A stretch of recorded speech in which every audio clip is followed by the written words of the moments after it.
छान आपलं shoulder joint झालेला आहे ना, आणि साईडचा पार्टसुद्धा किती छान पद्धतीने झालं आहे, याची फिनिशिंग तुम्ही इथे बघू शकता. आता ही फिनिशिंग कशी करायची तर चला थोडक्यात सांगते. तर बघा, हा एक पार्ट मी तुम्हाला रेडी करून दाखवला आणि एक पार्ट रेडी व्हायचं. सगळ्यात आधी मी हे शोल्डर असं पलटवून घेतलेलं आहे आणि याचा पण सुद्धा मी शॉर्ट व्हिडिओ टाकला आहे, तो नक्की चेक करा.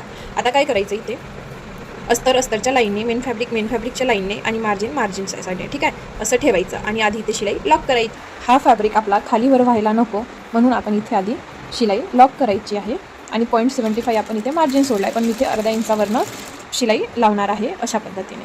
आणि आता सरळ शिलाई लावायची आहे. आता परत आपल्याला घुमून अशी शिलाई लावायची